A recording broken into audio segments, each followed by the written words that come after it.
Well, hey there, guys. Greetings and salutations and welcome to Open Mic, the show here on the John Campea channel where the mic is open, the floor is yours. What it is you guys want to talk about is what we are here to talk about here today. And there's two different ways that you can get a topic or question sent in for me to address. The first way is if you're watching one of the 23 hours a day that we are not doing this live, is to go to our tip link at streamelements.com/John Campea/tip. Again, you can go there anytime 24/7.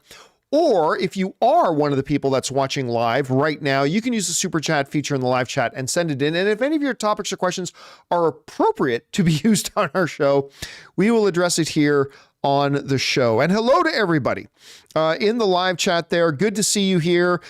Stavros, Dr. Stinky, Alfonso, Michael, on and on. Good to have all you guys here as we're doing a little bit more of a intimate and interactive kind of open mic. You know, we had a discussion the other day that maybe open mic felt a little bit too much like the regular John Campea Show because it was still on the same set and it was basically all the same people. So, you know what? I thought maybe for the week we just come in here, make it a little bit more intimate, get a bottle of champagne, light up the candles.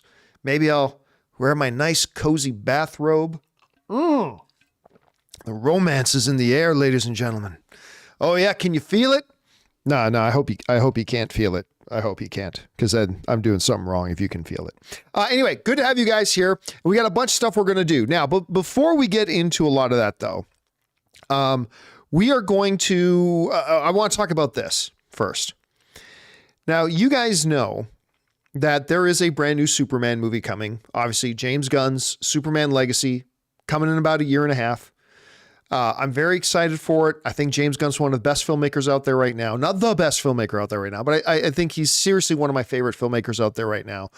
I can't think of a movie of his that I didn't absolutely love. Anyway, so of course now Superman Legacy is going to be the start of the brand new DCEU. That makes it easily the most important film of his career. Now, you can make an argument that maybe Guardians of the Galaxy, the first one, was the most important film of his career. That was his first big break to make a big budget studio film. And of course, it was a huge success and it put James Gunn's name on the map and all that kind of stuff. And absolutely it did. But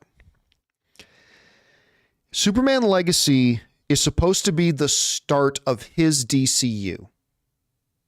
And while I don't want to put any undue pressure on James Gunn, the reality is there's never been a more important film for him, because if this first movie out of the gate isn't great, then the entire DCU, this brand new DCU, could be dead on arrival before they even really get started. Because you guys all know that the audience has abandoned the DCU. They've abandoned the DCU for years. I mean, years. You got to go back to 2018. Every movie since we're now 5 years, we're in 2023.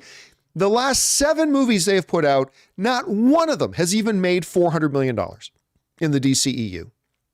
Yes, there was Joker. Yes, there was Matt Reeves the Batman. Those were not DCEU. Those were completely different. But no film in the DCU has made $400 million. It's been a joke.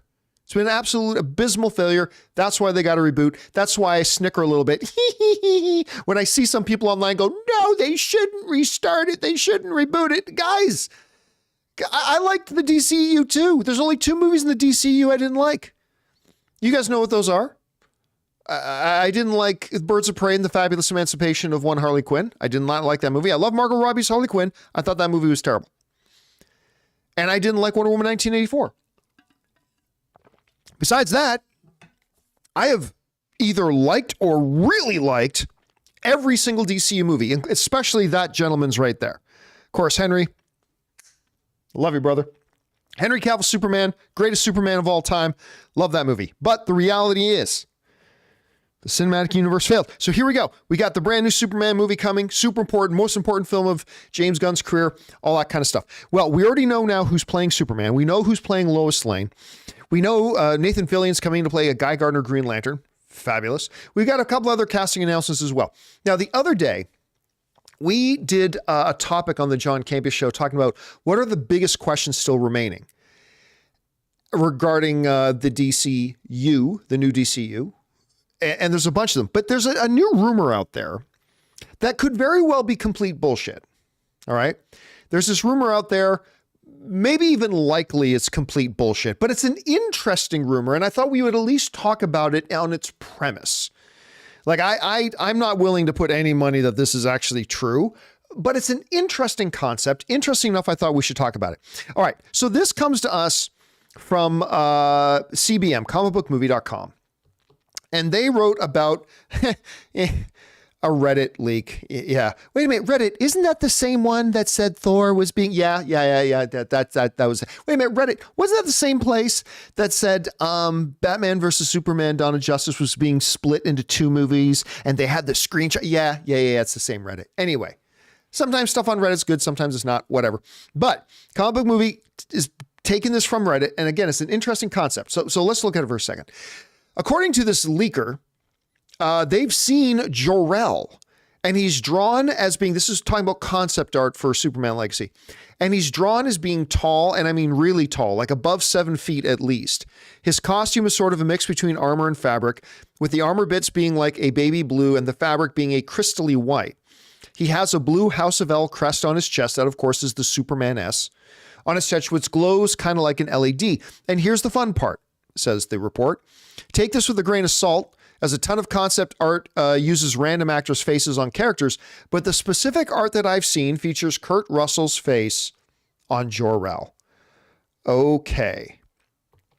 That is an interesting concept. Again, I don't believe the report. Is there a chance it's real? Absolutely. I'm not saying there's no chance it's real. I'm just saying if I had to put $1 on it right now, I don't believe the report. But the concept of Kurt Russell playing Jor-El is a fascinating one to me. Let's look at the history of the actors who've played Jor-El. Predominantly the main one from the Christopher Reeve Superman films. Like they went out and got Marlon Brando, right? Marlon Brando, one of the greatest actors of all time. So they went out and got Marlon Brando to play that. Then we come into my boy Henry's Superman, and who they get? My favorite actor in the world. I think he's the best actor in the world right now that Daniel Day-Lewis is retired, and that's Russell Crowe. They went out and got Russell Crowe to play Jor-El.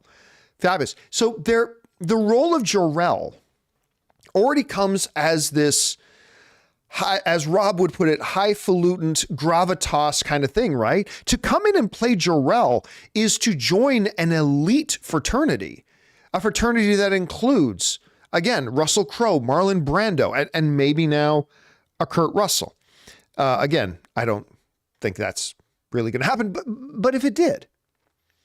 And the way that this report, likely fake report, but it's written that he's like this huge figure. I think a little bit of the way he played Ego in Guardians of the Galaxy 2. Not my favorite of the Guardians movies, but the way he carried himself as Ego, obviously without being evil, I could see that sort of screen presence, the way a Kurt Russell would play it, being brought over into a Jor-El type figure. And then there becomes the big question about if this movie does include Jor-El, right? How are they going to handle the Jor-El character? Are they going to handle it in the traditional Superman vein that, hey, Jor-El perished with Krypton, but his essence was captured in this data crystal, and it's got access to all the memories and personality of Jor-El, so it can be like a living wiki, right? A living Wikipedia of all things being Kryptonian on Earth for Kal-El as he's on Earth. Will they do it that traditional way? Or, and follow me here, is it possible that maybe James Gunn could take a little side route? Look, I actually really like it. I'm not a Puritan. I don't think filmmakers should stay absolutely pure and true to the way things have been done before. Sometimes, yes, but I also kind of like it when a filmmaker will take a detail that is maybe a very traditional detail and then maybe go their own way a little bit. Again, I'm not saying James Gunn's going to do this. I haven't heard James Gunn's going to do this, but what if they decided to play a little bit around with Jor-El? Maybe Jor-El escaped Krypton. Maybe Jor-El's a living, breathing character. And again, probably very unlikely that they do that, but I'm just trying to think of it. If you're going to go out and get an actor like Kurt Russell, by the way, Kurt Russell, one of the greatest lines in cinematic history. Backdraft, directed by Ron Howard. If you have not seen it, your filmography is incomplete. Make sure you watch Backdraft. But Kurt Russell, hanging onto the hand of the guy who betrayed him, and all firefighters, hanging onto his hand. I just want to go over to the live chat right now. All you guys in the live chat, do you know the line I'm going to say? What's the line I'm about to say that Kurt Russell says in Backdraft that I think is one of the greatest lines ever in movies? I'm gonna take a sip of my drink here. I'm gonna see if any of you guys actually put the line in. I'll wait. Do.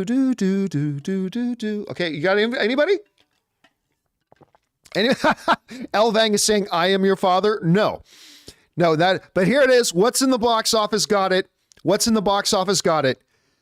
Kurt Russell looks at this guy who betrayed them all and says, as he's trying to hold him up from falling, he says, "You go, we go."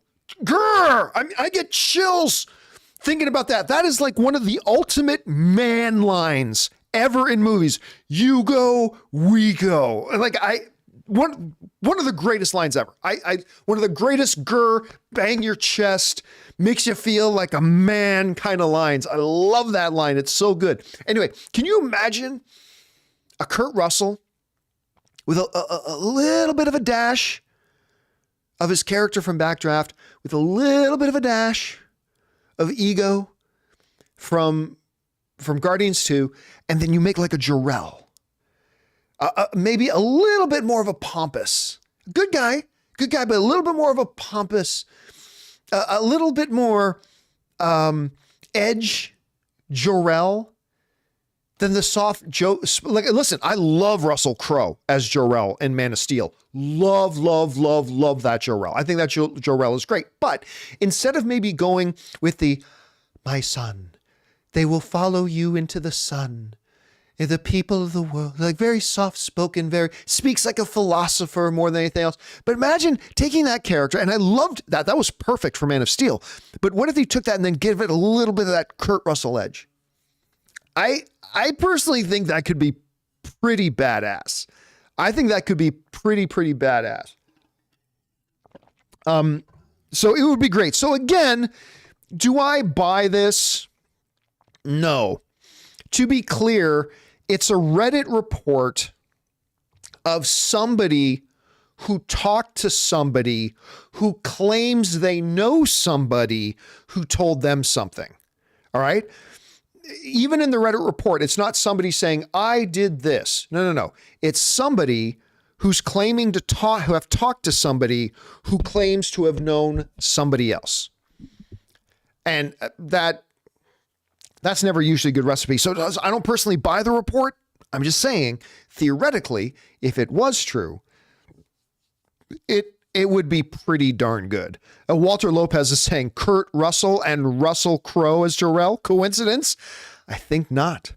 My friends. Russell is the key. That's it. That's what it's got to be. All right. Anyway, what do you guys think? Do you guys have thoughts on that? I don't know. I just thought it was a really interesting rumor out there. As unlikely as the rumor's true, I still think it's a fascinating one that I thought was kind of worth talking about. Okay, guys.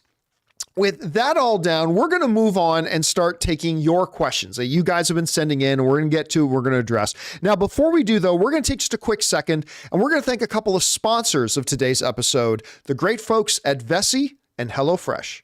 Guys, we want to take a second to thank a sponsor of this video, Vessi. Now, you guys know I'm not exactly the most fashion-conscious guy in the world, but I love a great pair of shoes that are comfortable and I can wear almost anywhere. And growing up in Canadian winters when my feet got wet a lot, waterproof would be nice too. Enter Vessi. They make the claim that they're not just fashionable and super comfortable, they're also waterproof. Now, you guys remember, when I got my first pair of Vessis, I put them to the ultimate waterproof test. I actually stuck my foot in my pool, my feet stayed dry, and the shoes stayed dry. Incredible. And they're the most comfortable pair of shoes I ever owned. Well, that made me want another pair. So I got another pair of Vessis that look great and just equal that world-class comfort that I got from that first pair of shoes. They are absolutely my favorite shoes that I've ever owned.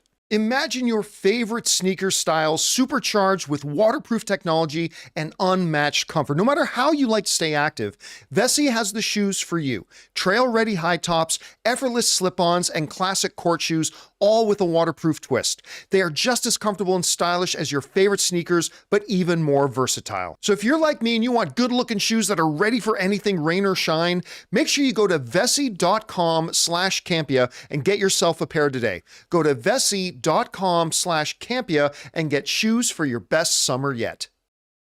Guys, we want to thank a sponsor of this video, HelloFresh. With HelloFresh, you get farm-fresh, pre-portioned ingredients and seasonal recipes delivered right to your doorstep. Skip trips to the grocery store and count on HelloFresh to make home cooking easy, fun, and affordable. That's why it's America's #1 meal kit. Kickstart a fresh fall routine with HelloFresh. HelloFresh handles all the meal planning and shopping to deliver everything you need to cook up a tasty meal right at home. They do the hard part and you get to take the credit. HelloFresh takes the stress out of mealtime by delivering fresh ingredients and easy recipes right to your door. So this fall, skip that extra trip to the grocery store and have dinner ready in no time with America's #1 meal kit. Like we've mentioned before, Ann and I are both working professionals and mealtime is sometimes a bit stressful. That's why we absolutely love HelloFresh. It's nutritious, it's delicious, and we actually have a really good time making dinner together. So guys, go to hellofresh.com/50Campea and use the code 50Campea for 50% off plus 15% off the next 2 months. That's hellofresh.com/50Campea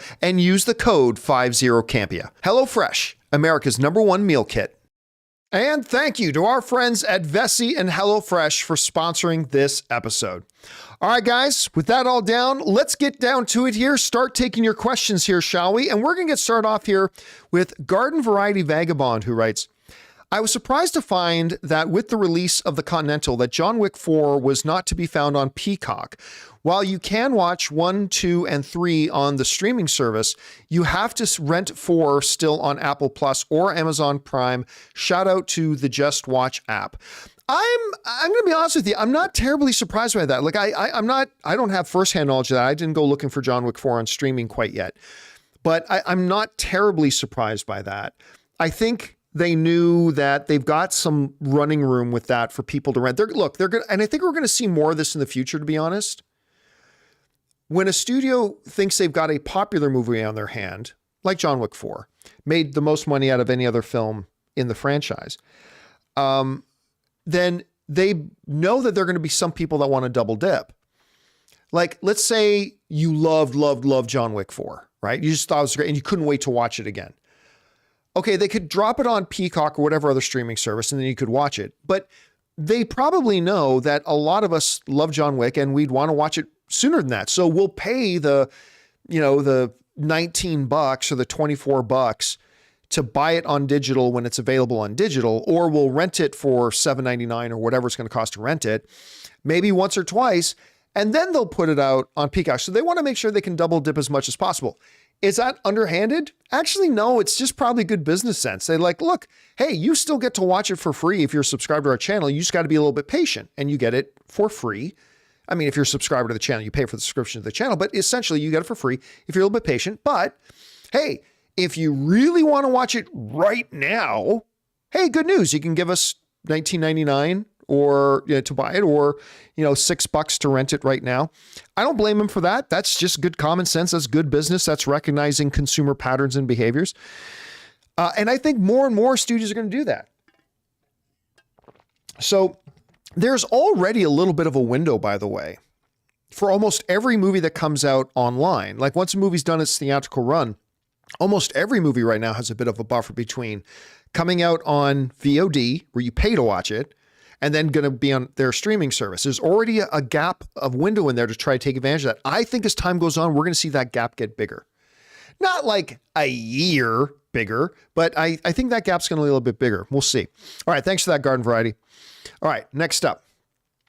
We've got the Love Doctors, who sent in a $20 super chat. Thank you, Love Doctors. And Love Doctors wrote, I wrote a message on the last open mic. I wasn't here for the last open mic, obviously, about feeling lonely after my breakup, and the Batman Beyond crew responded in such a warm and kind way. Just wanted to say thank you for everyone involved for being a small but helpful part of the past year. Well, I was not here. I was out of town on Friday when open mics happened, but I have no doubt when you have a personality like Chris Carr, and you know what? I know Ray has this on-screen personality, and what you see with Ray is what you get, but what you don't get to see on screen is Ray is honestly one of the warmest, kindest, nicest people you'd ever meet in your life. And I mean that wholeheartedly. He is my brother-in-law. I'm a little bit biased in saying that, but I'll sit here and give you the laundry list of all the things about him that bother me too. But seriously, he is just one of the warmest, kindest, nicest people. And that's obviously true about Chris Carr as well. Jonathan is just one of the nicest guys I've ever met, which is why I've continued to work with Jonathan we're getting close to 10 years. I think we're at 8 or 9 years now that he and I have been working together. And there's a reason I keep going back, because they're just top-notch people. So I'm glad you had that experience, Love Doctors. And thank you so much for supporting our channel on that level, man. I really appreciate that. All right. Next up, we've got Henry Mertens, who writes, for Aladdin 2, I believe Will Smith can easily be replaced. Keegan-Michael Key. I think he's naturally funnier than Smith, and he could incorporate some of his hilarious characters from Key and Peele into Genie's anachronistic impressions. What do you think? It's not that easy. Like, let's put it this way. I believe all actors can be replaced. I just do. Like, everybody says, you can't replace that actor. Yeah, you can. You really can. I remember, like, after Richard Harris died, and people said, no one else can play Dumbledore. No one else can play Dumbledore. Well, guess what? They went out and got Michael Gambon. And he was great. Was he as great as Richard Harris? That's up for you to decide. But I think we all agree he was great as Dumbledore. And obviously we just recently lost Michael Gambon as well. But the point is, there are people said no one else other than Roger Moore can play James Bond, or no one else other than Sean Connery can play James Bond, or no one else other than Pierce Brosnan can play James Bond. And somebody always does. Somebody always does.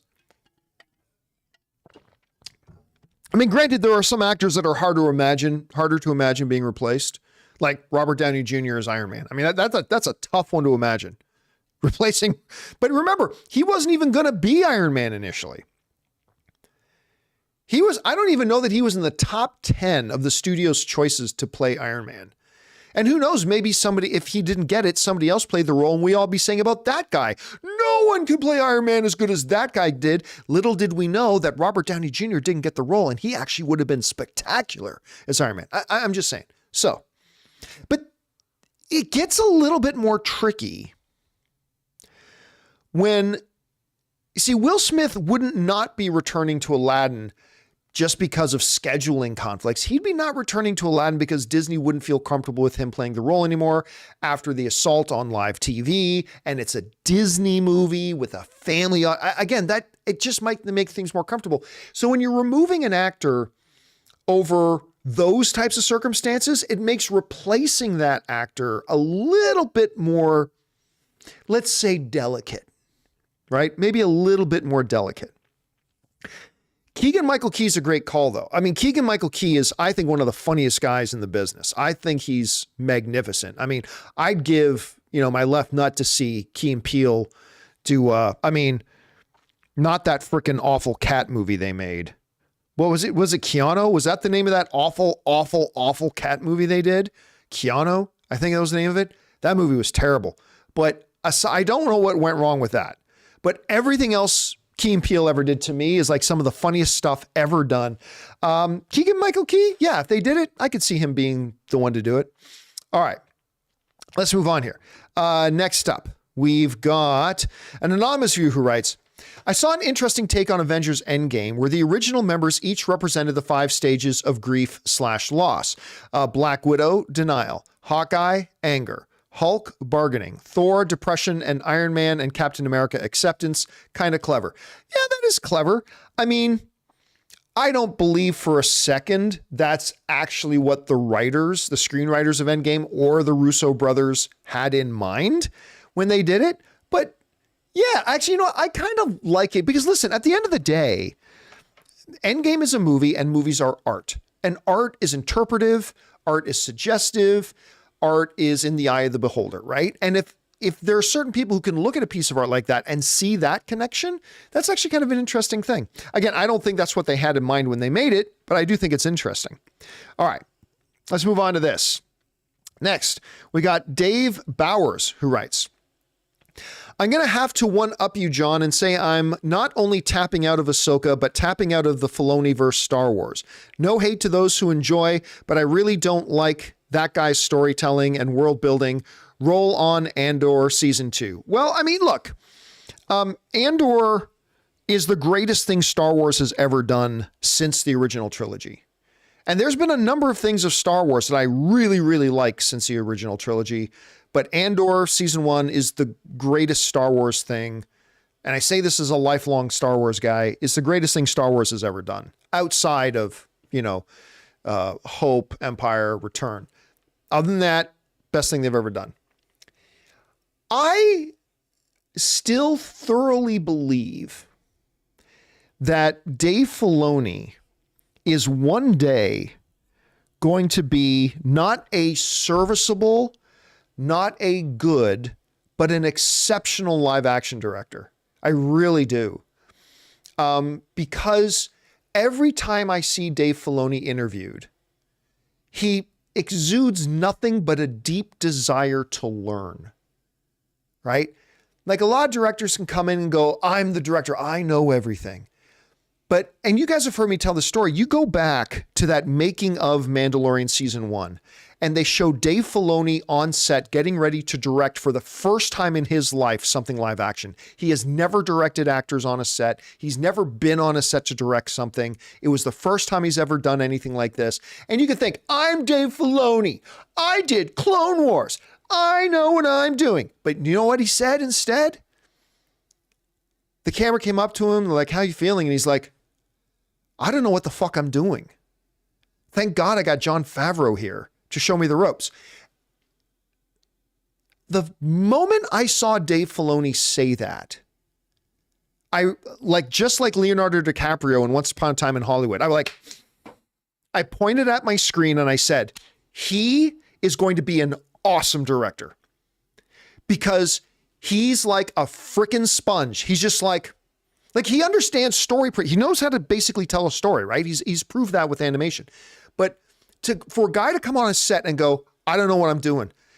Instantly, he's got a mindset that he wants to learn because he even talked about, I got Jon Favreau here. I got all these other directors working on our other episodes that I get to ask questions and glean from. And as soon as I saw him say that, I went, that guy, maybe not right away, but that guy is going to be a great director someday. Like live action, great live action director. And I've been really impressed with everything I've ever heard him say since then. Now, look, you guys obviously know that I don't think that his directed episodes of Mandalorian were particularly the strongest ones. You guys know that I don't particularly think Ahsoka has been very good. That's just me. But I would say this.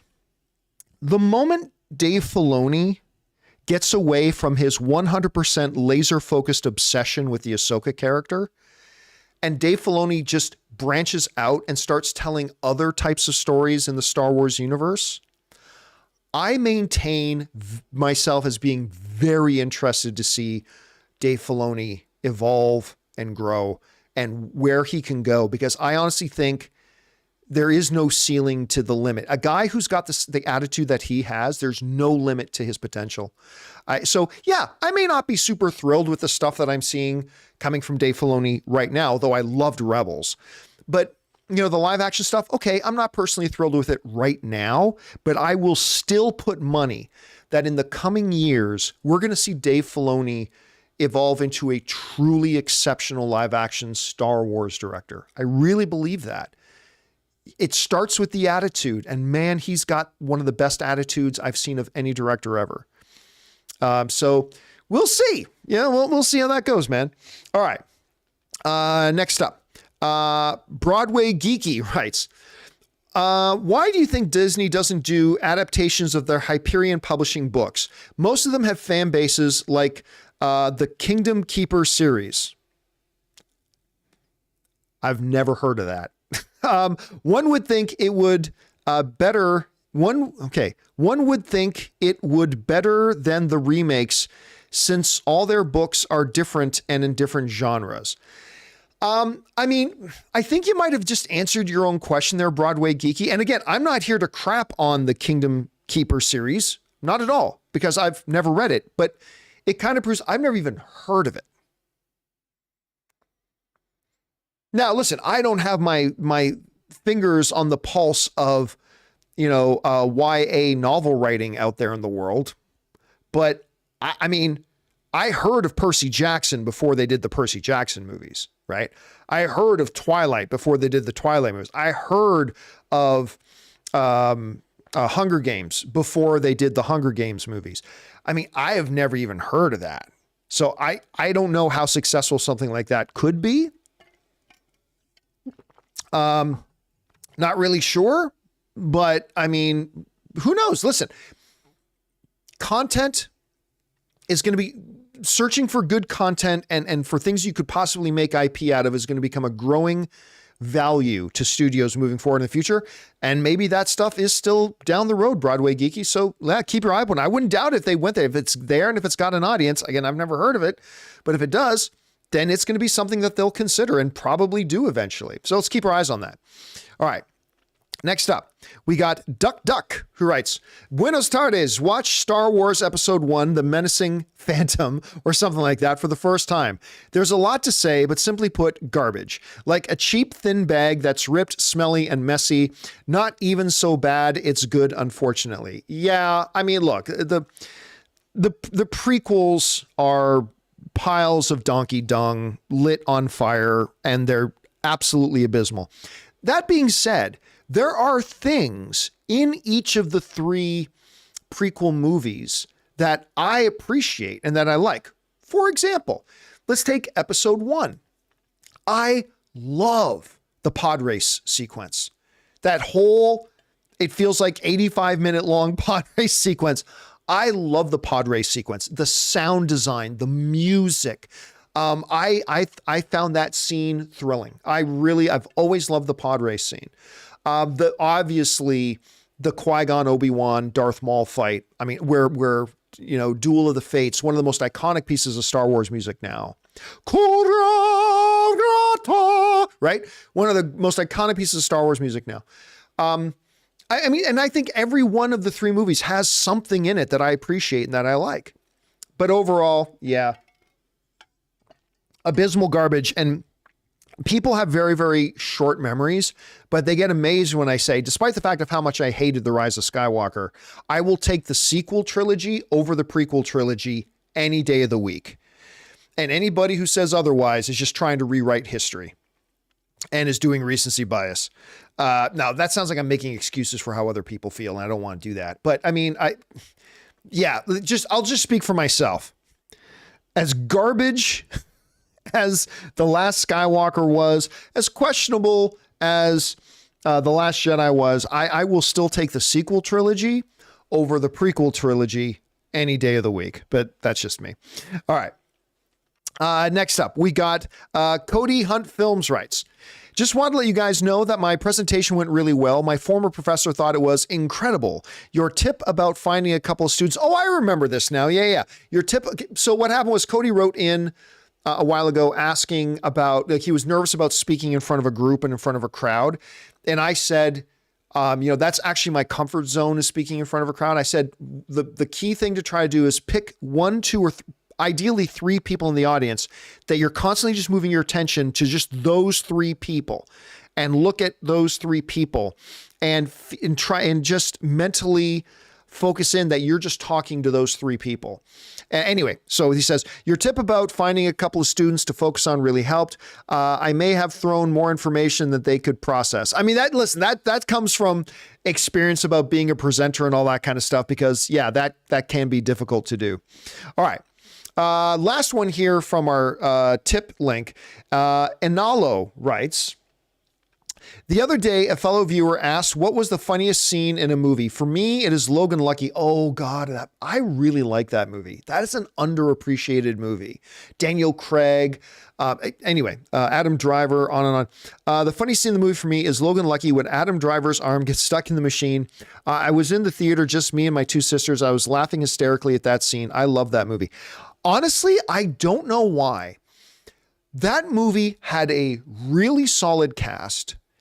It's got a Guy Ritchie, Lock, Stock, and Snatch kind of feel to it.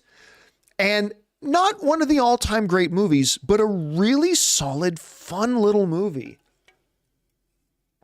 That honestly, and for the life of me, I don't know why more people didn't watch. Because if I remember correctly, it didn't like exactly blow up the box office. Not a lot of people saw it, but yeah, man, I think.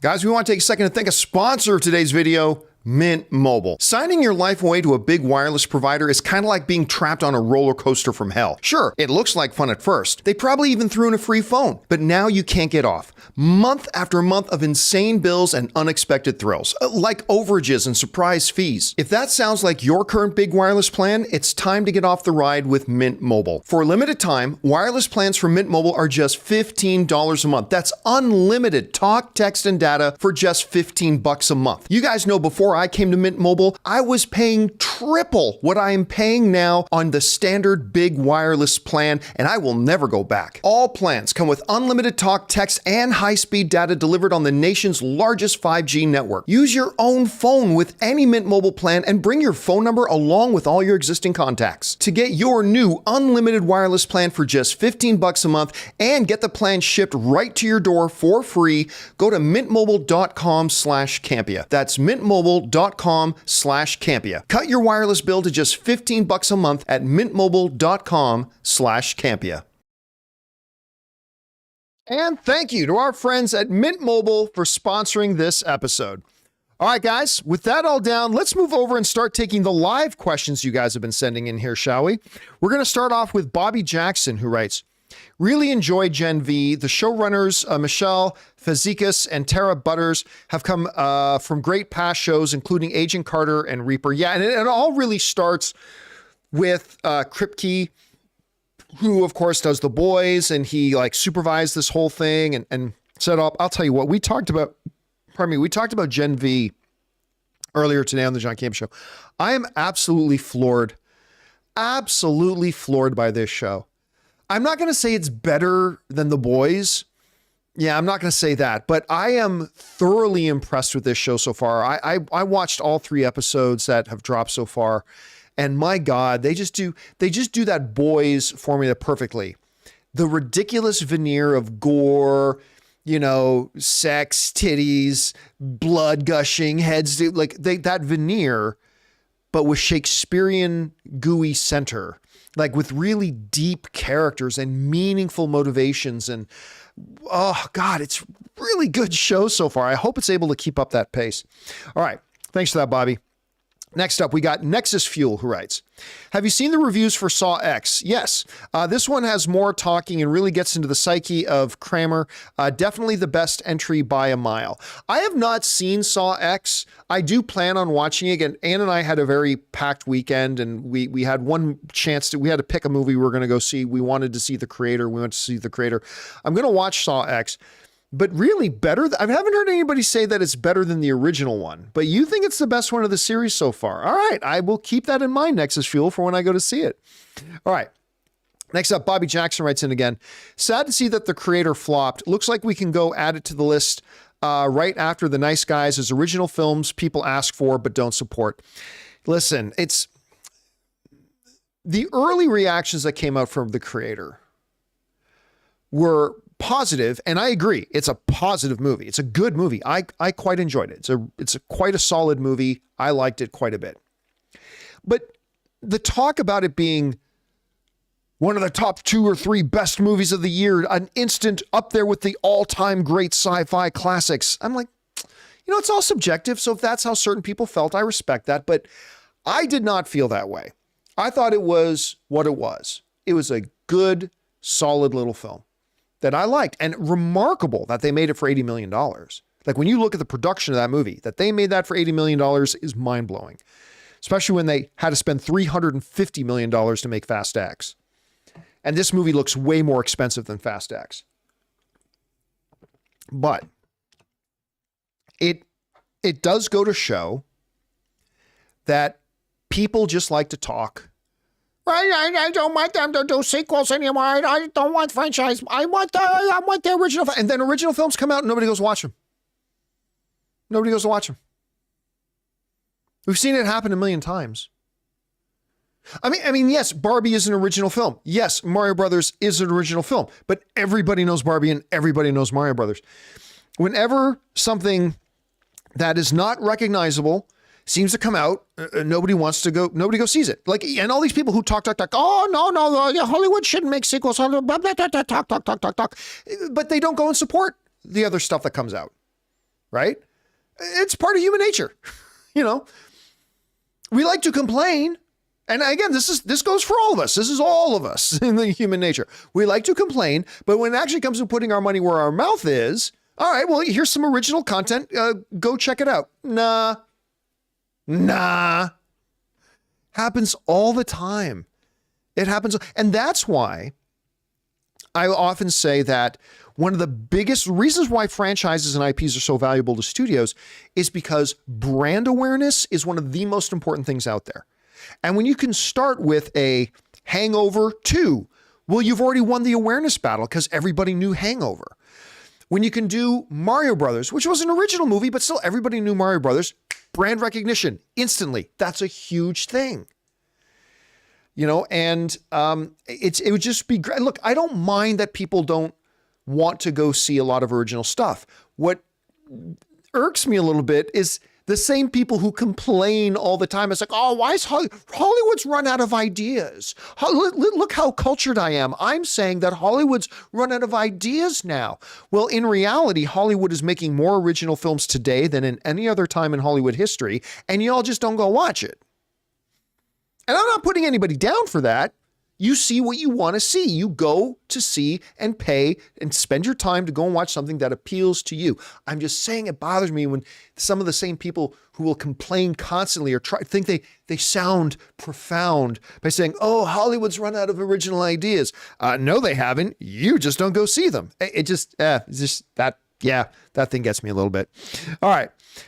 Next up, we go to Paul Dean, who writes in, hey, John and Co. I almost bust out laughing today when you called Ray a motherfucker about the cookies. Well, that wasn't today. I mean, that was last week or earlier last week, whatever. I imagine I looked weird at work, seemingly laughing at nothing. Thanks for the entertainment. Yeah, so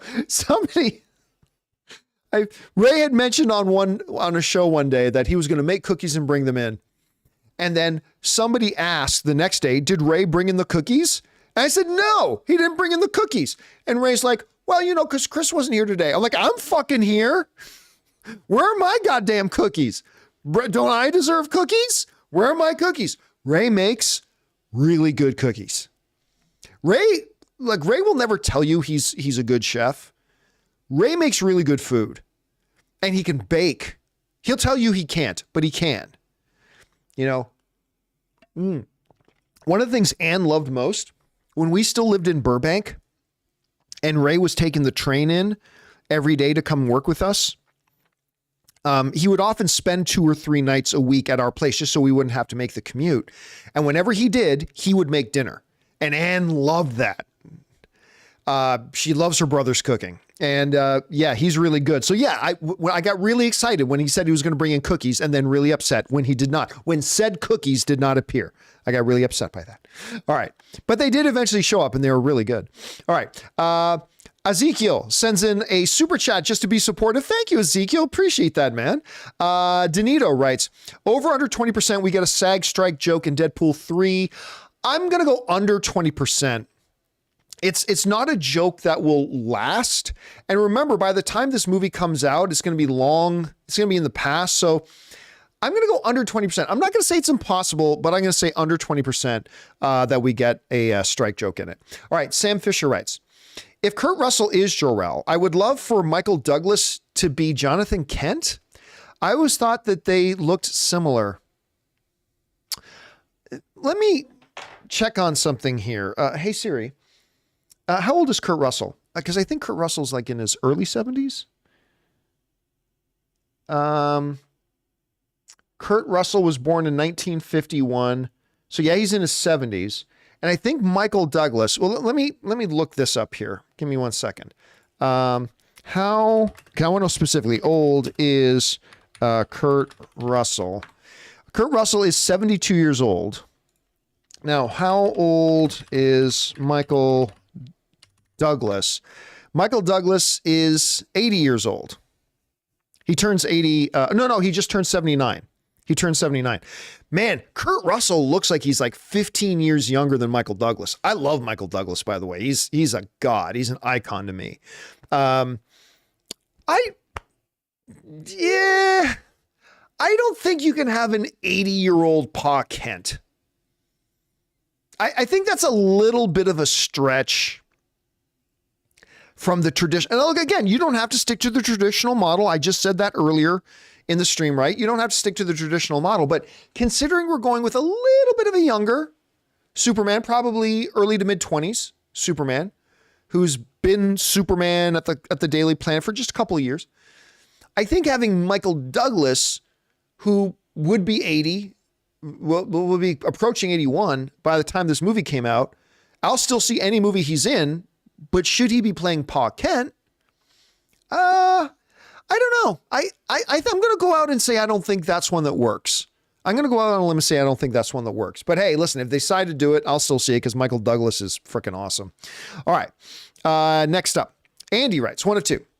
Hey, John, is Ann going to the Ed Sheeran concert in Las Vegas? It's going to be redone this month. I think she is, yes. Went to the concert a week ago at the SoFi Stadium, and it was phenomenal. I was vibing hard and singing with these other fellow hard Ed Sheeran fans to the point that their boyfriends found me sus. I get that. Listen, Ann hasn't seen Ed Sheeran as much as she's gone to see the Jonas Brothers, but she's gone to see Ed Sheeran like 3 times. This is going to be like her 4th time going. And listen, I really hyper respect good musicians. Right? Very, very few of the stars today are actually good musicians. Ed Sheeran's a remarkable musician, and I think he's great. So yeah, she's got tickets to go see him at Allegiant Stadium in Vegas at the end of the month. But I think he's also playing at Yamava. That's not far from where we live. He's doing a show at Yamava. And we're thinking about getting tickets to go see that next week. So I don't know. We'll see. I've never seen Ed Sheeran live, and I would actually love to see Ed Sheeran live myself personally. All right. Next up, we got another one from Andy who writes, it's kind of funny seeing Jack from Supernatural and the Mind Control Soup on Gen V together because they were both on a Supernatural episode where she was crushing hard on Jack. Was that girl in Super? I don't remember her. Now, again, Jack, who ends up being God in Supernatural. I love seeing, because look, you got Kripke, who is the creator of Supernatural. He's now running the Boys universe. So we see tons of Supernatural alum popping up and being in the world of the Boys. But seeing Jack pop up there too, when she tells him to hit himself in the bat with the groin, I had no idea she had appeared in Supernatural as well. I don't remember her. I'm going to have to go back and look that up now.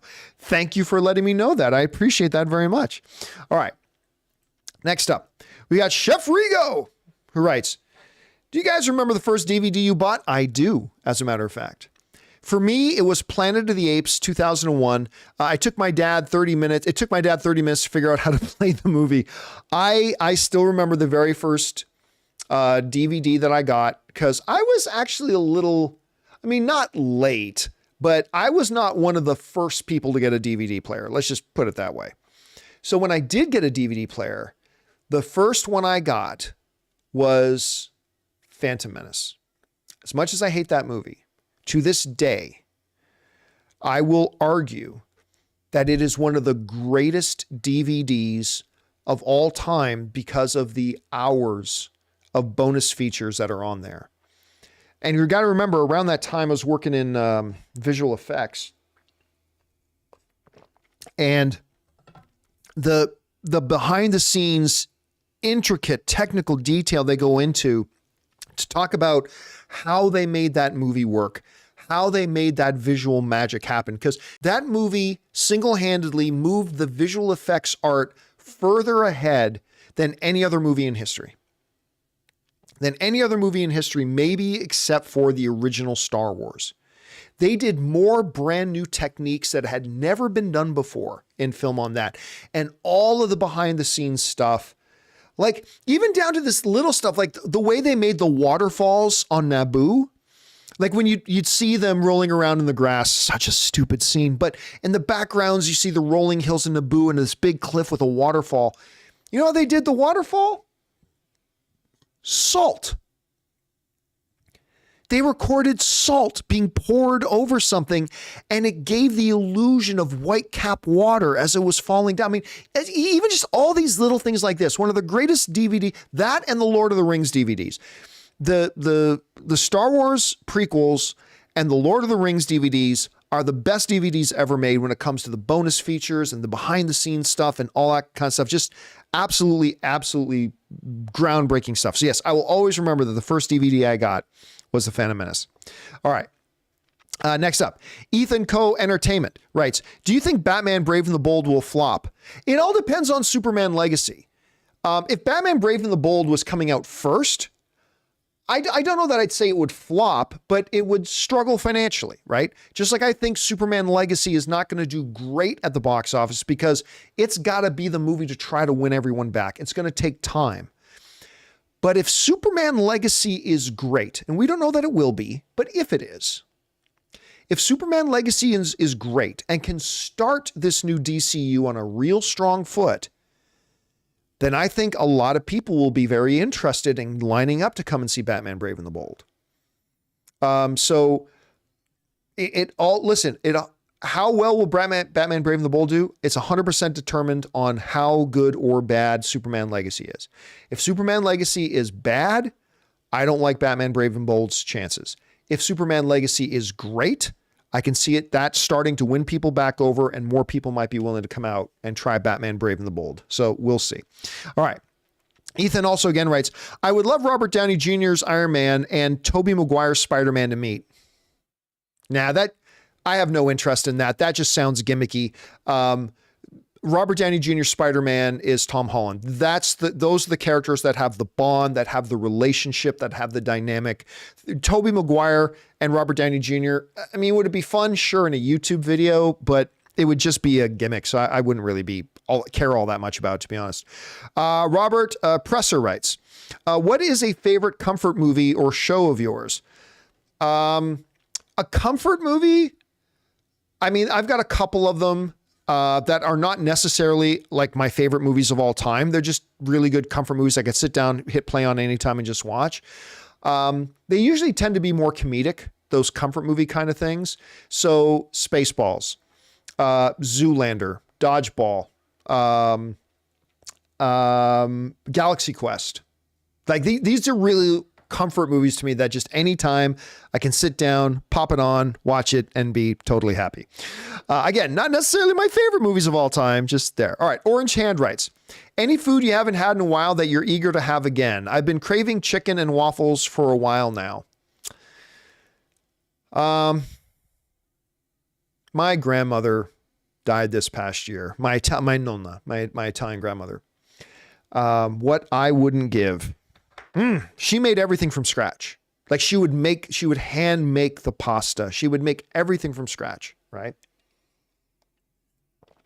And eating at my nonna and nonno's house was the best feasting you would ever do in your life. And what I wouldn't do to have my grandmother's veal parmesan again.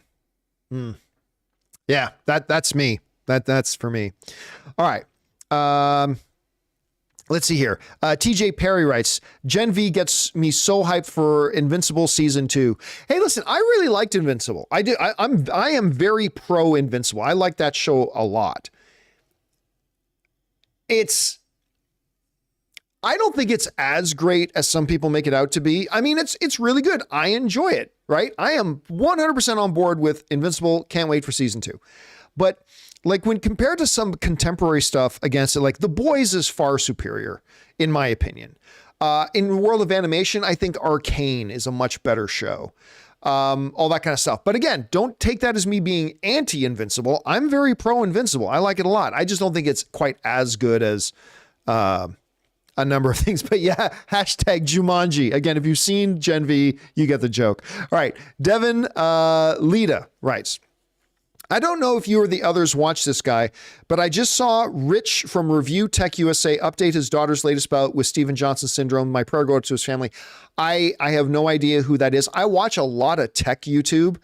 Actually, tech and sports are probably the two things I watch most on YouTube. Well, tech, sports, and stock market stuff. But anyway, tech and sports, I watch the most of, but I'm not familiar with Rich. But I mean, obviously that sounds horrible. Update on daughter's health. I don't know what Steven Johnson syndrome is either, but obviously it does not sound fun. So yes, absolutely prayers and good thoughts to Rich from Review Tech USA. Absolutely. That sounds like a terrible situation. All right, next up. Nat Reeds writes, I recently watched Elemental and was surprised by how much I enjoyed it. I guess I should have known better. It is Pixar. Yeah, but you know, here's the thing.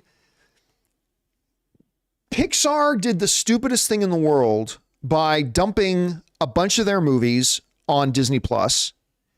And then when they did come back to theaters, they came back with Lightyear, which started really good, but the first act was really good. The second act and the third act were quite disappointing, and it was a disappointing movie.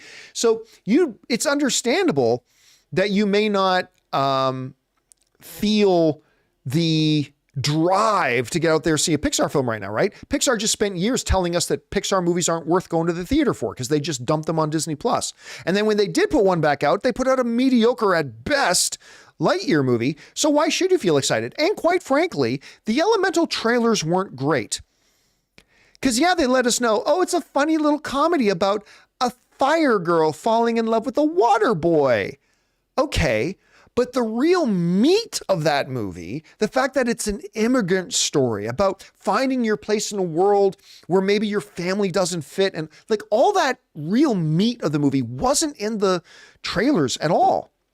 And I think Elemental is fantastic. I think the movie's wonderful. It was a really good comeback movie for them coming off of Lightyear. And I was really glad to see it had the kind of legs that it did to make the money. Because when it opened with the super lowest box office ever for an opening weekend for a Pixar film, it looked like that movie was totally going down the drain.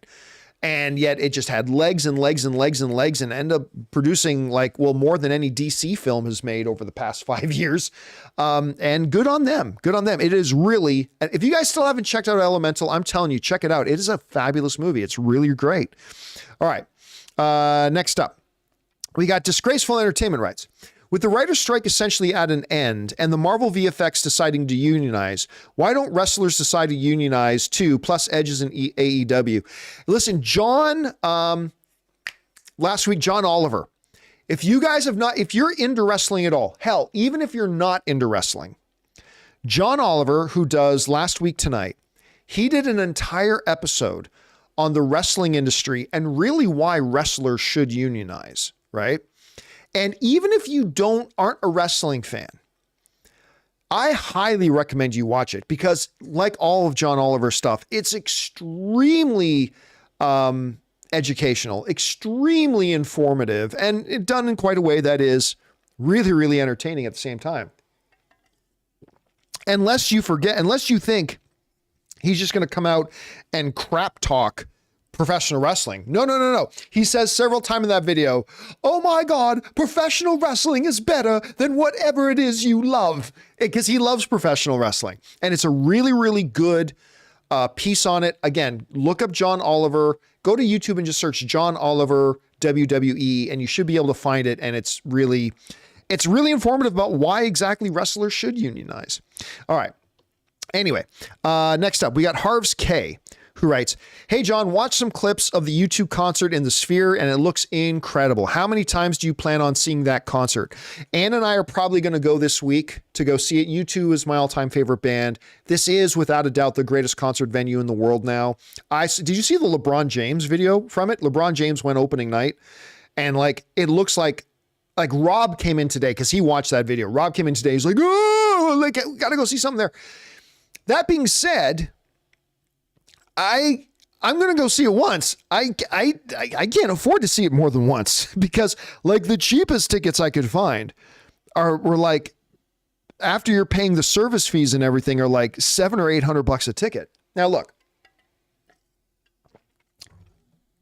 there is a reason that I don't buy hot toys, right?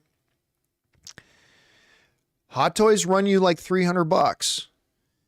And if you have 500 hot toys in your collection, that represents a lot of money. I bought in a market where everybody goes out to buy $1 million house. I'm not like that. I bought a $500,000 house. Now, maybe where you live, a $500,000 house would be a mansion.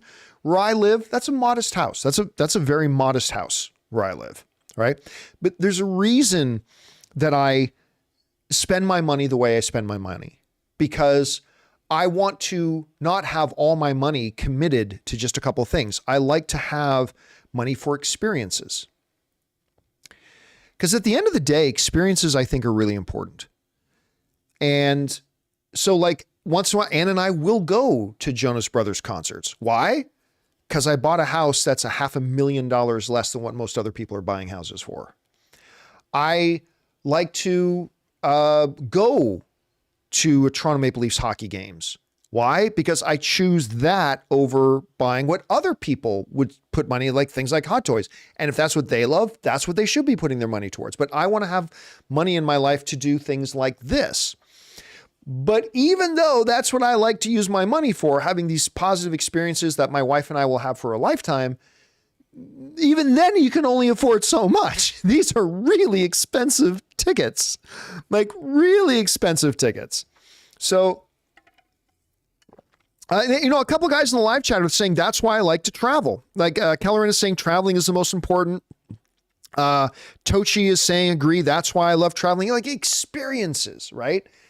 There's a sportscaster named Colin Cowherd.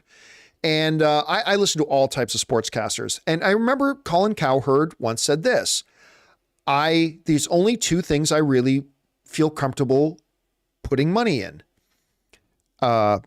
Real estate and experiences. Again, and he's got a family, he's got several children and his wife. And I remember he was talking once about how like having those experiences, they're not just one and done. The memory of those experiences stay with you your entire life. And those shared experiences, that's why when I'm talking about movies, I talk about movies as shared experiences and why they're so important and why they're so powerful. But like, he goes, me and my kids, when my daughter gets old enough that she's walking down the aisle, we will remember that time we went to the Grand Canyon together. Or we will remember that weekend we spent we flew and visited San Francisco and saw the Golden Gate Bridge, or that time that we went to London, or what, right? Talk about these shared experiences. That's one of the things that I like to, the reason I don't live extravagantly is because I like to have money for experiences.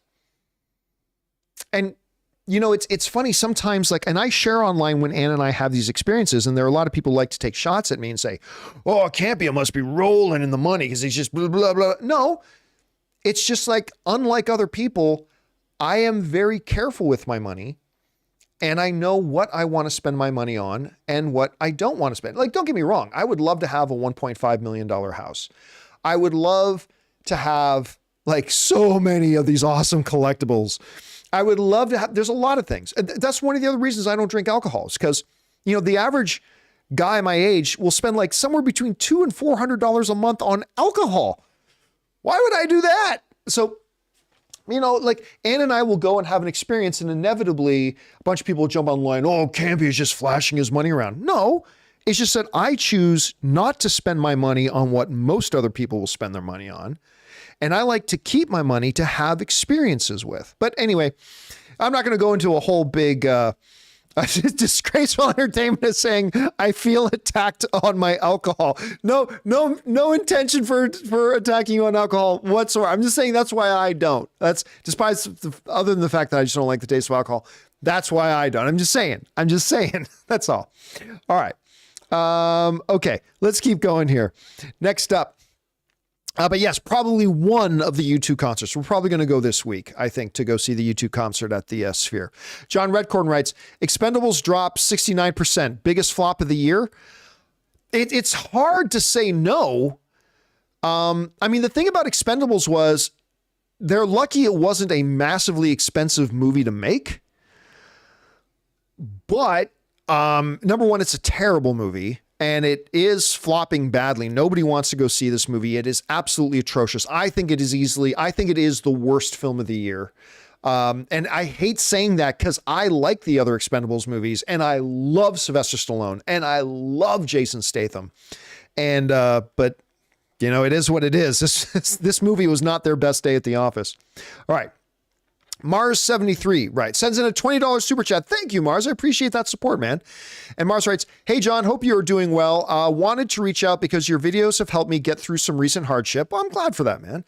Back in April, I got diagnosed with colon cancer. Oh, dude, stage 3, and I'm going through chemo and radiation. Dude, I am so sorry to hear about that.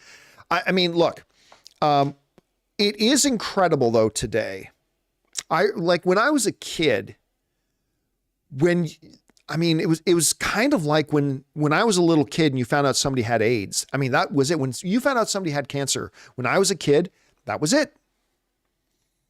That was it. I mean, they had treatments for it, but rarely, when I was a kid, rarely did you hear of somebody having cancer and coming back from that. But today, I mean, it's not as dramatic as the AIDS thing. Like now people get AIDS today and you see the commercials, right? Oh, you got AIDS? Take this little pill once a week.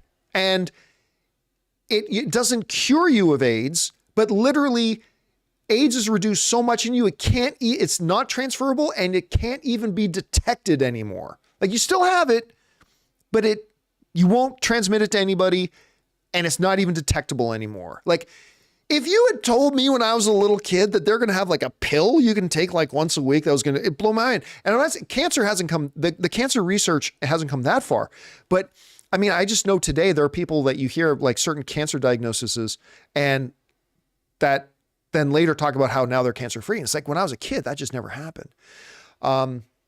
So again, it's horrible news to hear that. But I mean, thank God we live in today's era where somebody like you has a true fighting chance at that. So all of our best thoughts to you, man. And I'm glad our show can be here for you.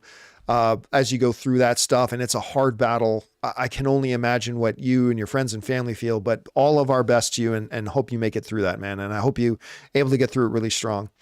All right. Next up, we got generic white male. I like that.